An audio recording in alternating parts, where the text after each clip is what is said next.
অনেকের মুখে আমি এখন শুনি যে আমি ব্র্যান্ড প্রমোটার হতে চাই, প্রমোশনের জন্য বিভিন্ন ব্র্যান্ড আমাকে স্পন্সর করে, যেটা আমি ক্যারি করতে পারবো সেটাই আমি করি।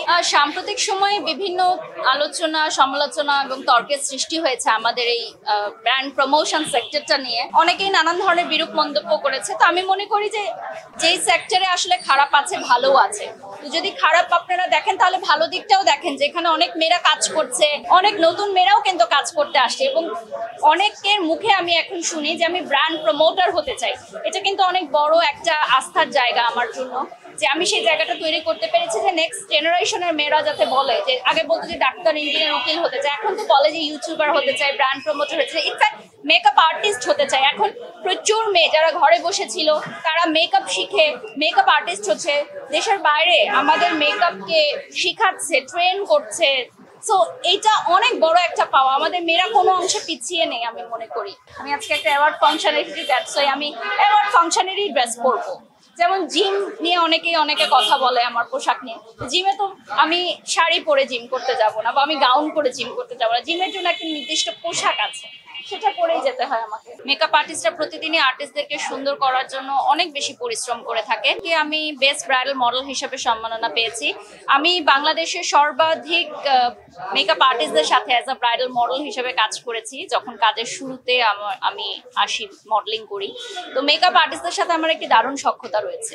এবং আমি মনে করি যে যত বছর ইন্ডাস্ট্রিতে আমি কাজ করব, মেকআপ আর্টিস্টদের কাছে আমি অনেক কৃতজ্ঞ যে তারা আমাকে এত সুন্দর করে প্রেজেন্ট করেছে দর্শকদের সামনে। এজন্য আমি হয়তো তাদের ভালোবাসা অনেক বেশি পেয়েছি। এটা আমি সবসময় মেকআপ আর্টিস্টদের কৃতজ্ঞতা স্বীকার করি। মেকআপ আসলে এমন একটা জিনিস যেটা ভিন্ন ভিন্ন দিবসে ভিন্ন ভিন্ন মেকআপ দরকার হয়। ভিন্ন ইভেন্টের জন্য কোথায় মেকআপ কতটুকু পরিমাণ করতে হবে, কি ধরনের লুক নিতে হবে, এটা বোঝার জন্য বলিউডে কিন্তু মিডিয়া ম্যানেজার আছে বা সেলিব্রিটি স্টাইলিশ আছে, যারা আসলে সেলিব্রিটিদের এগুলো রেডি করে দেয়।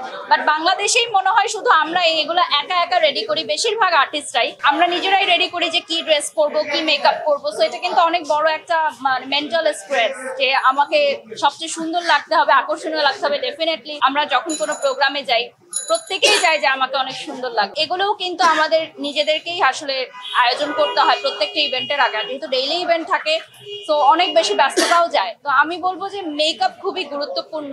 ইভেন্ট ভিত্তিক কিরকম মেকআপ করতে হবে এটা আমাদেরকে বুঝতে হবে। আমরা যখন কাজ করি, কাজের মধ্যে অনেক সময় মনোমালিন্য হয়, সেটা অনেক সময় শেষও হয়ে যায়। কিন্তু মনোমালিন্যর জায়গাটা আসলে যে প্রথম তৈরি করে তার দিকে আমি দৃষ্টি আকর্ষণ করে বলছি যে জীবনটা আসলে অনেক ছোট। যে এই ছোট্ট জীবনে, ছোট্ট ক্যারিয়ারে মানুষের সাথে মনোমালিন্য করে, গ্রুপিং করে, পলিটিক্স করে আসলে কেউই শান্তিতে থাকতে পারে না। আমার কাছে মনে হয়েছে যে জীবন কয়টা দিনই বলেন, তা আমরা সবাই একটু ভালোভাবে একে অপরকে দেখলে একটু অ্যাপ্রিসিয়েট করি। কারণ আমি খারাপ না বলি, বাট আমার নামে যখন কেউ বলতে আসে তখন আমার কাছে খুব খারাপ লাগে। সেজন্য আমি আসলে পাল্টা উত্তর। দেখুন, আমি যখন নতুন ছিলাম তখন আমাকে এত কোম্পানিরা ড্রেস স্পন্সরও করতো না, আমাকে কেউ মেকআপও স্পন্সর করতো না, আমার সাথে এত অ্যাসিস্ট্যান্টও থাকতো না, এত বাউন্সাররাও থাকতো না, এবং আপনারাও আমার ইন্টারভিউ নিতেন না, যেটা সত্যি।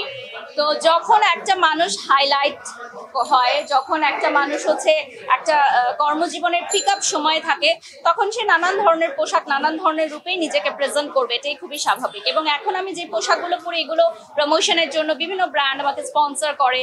আমার মেকআপও আজকে স্পন্সর, ড্রেসও আজকে স্পন্সর করেছে, এই জুয়েলারিটাও আজকে একটা কোম্পানি স্পন্সর করেছে তাদের প্রমোশনের জন্য।